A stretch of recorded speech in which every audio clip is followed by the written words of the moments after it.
Let's start at the beginning, maybe before it got so bad.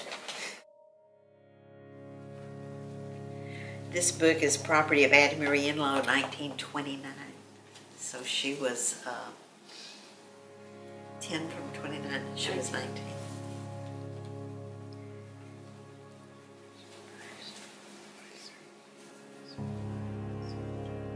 I was too weak for a love so great, strength I could not borrow.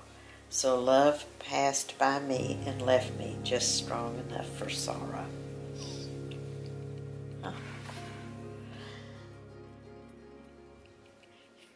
Mom, tell me about your mother. Well, my mother was a wonderful mother. However, my mother's life, every time she talked about it, it was sad, bad, or tragic. And I just tuned it out and lost interest in ever wanting to know anything about her life. She always told me she wrote poetry and loved to write poetry. I wasn't interested, so I asked no questions. But when she died, and I was going through her box of stuff that she had, I ran into this book of poetry. I remember telling you that I found my mother's poetry book and I threw it in the trash, and you went into orbit.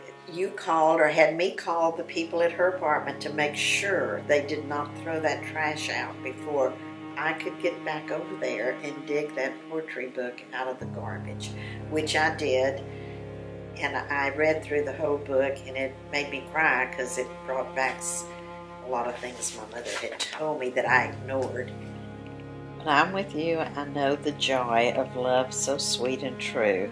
I hear the songs of countless birds as they wing to the blue. I see what gardens full of flowers, exquisite, lovely, race, because you have the power of bringing beauty everywhere. And only this I ask you, sweet, one favor you can give, that I may always be with you while on this earth I live. When I was engaged to marry your dad, my wedding book, it had a place to fill in all your history of your side of the family. And when my mother gave me my book back, I noticed she had erased the maiden name of my grandmother, and I asked her why, and she said, I never told you this, Wanda, but your grandmother, my mother, was 100% Jewish. This was shortly after the Holocaust, and she was afraid, since I was marrying a German family, that they would resent or not like it at all that their son was marrying a girl that had Jewish blood in her. So my mother erased it, and all she would put was her married name. My grandmother ran a boarding house here in Houston, and the men that roomed from the boarding house worked for the farmer's market. My grandmother told my mother that what these guys were doing during the Depression, they were selling their product, the vegetables, was illegal, and they could go to prison. Shortly after that, Mom said my grandmother, sent her to New Orleans to live with her aunt for a number of years. And in my mind, I always wondered, did she go to prison with those men? Was she involved in it too? So because I never asked my mother any questions about her living in New Orleans, how old she was when this happened, or anything, I'll never know. Throughout my youth I sought pure truth, and found but bitter lies upon the tongue of old and young, and in the dearest eyes. I dreamed fond dreams, and schemed wild schemes, and planned for future years, but all that mattered, all my dreams were shattered and drowned in foolish tears. Tell me about the necklace that you're wearing.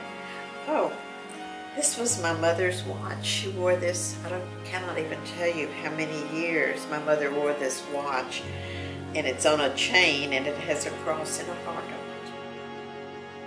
My dear, you're like a song that lingers with me all day long.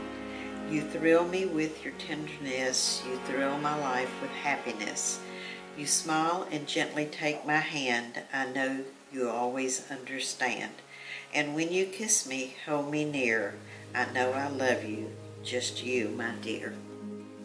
And I've read every word in this book.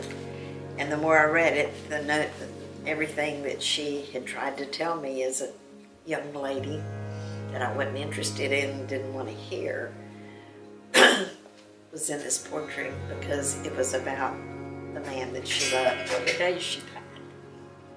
He had been her sweetheart for many years, all through school and after school, and she was pushing him for marriage, and he finally told her that his parents had since died and he could not even think of marriage until he sent his sister, finished her in high school and on into college.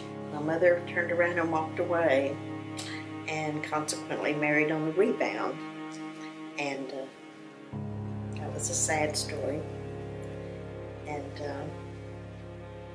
but this book, she loved him, and she loved him till the day she died. Here's to the boy who's mine, all mine. He gambles and bets and smokes cigarettes. And I'm told sometimes he goes out and forgets that he's mine, all mine.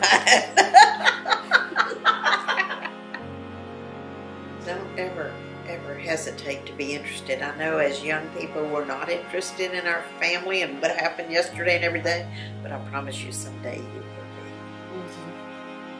So. There is no truth and there is no faith. There is no love for me, so I drift about in loneliness on a dark and bitter sea. Original by Addie Morse.